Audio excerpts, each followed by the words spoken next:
Hai,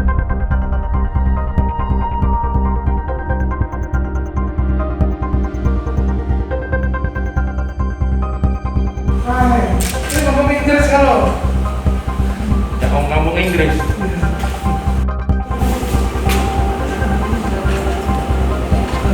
Hari ini Pak, karena info dari Dinas Pendidikan Kota Palembang bahwa tahap kedua untuk Kecamatan Iklim 1 ada beberapa sekolah termasuk SD Manggala yang ditunjuk untuk uji coba pelaksanaan tanpa tahap kedua. Oke, Pak, di hari pertama ini seperti apa Pak kondisinya untuk siswa melakukan PTM dan kelas berapa? Untuk tahap pertama kita bagi beberapa shift. Yang pertama itu untuk kelas kecil satu hanya melayani untuk 4 rombel dan satu rombel maksimal 12 siswa, dan setiap kelas memiliki jam yang berbeda ketika datang dan pulang pun berbeda jam.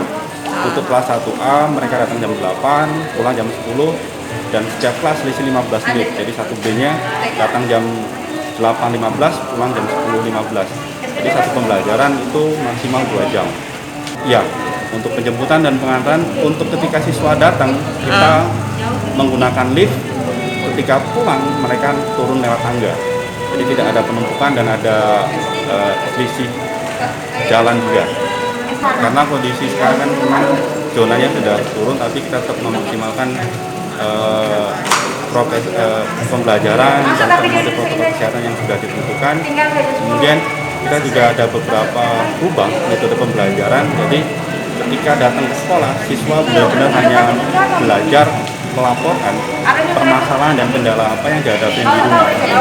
Untuk siswa dan orang tua yang tidak setuju untuk mengikuti PTM, kita tetap layanin pembelajaran jarak jauh via Zoom. Tetap pembelajaran tetap berjalan antara siswa yang PTM dan PJJ tetap belajar. Hanya berbeda metode saja. Setiap hari ada 2. Jangan lupa subscribe, share, komen, dan like ya.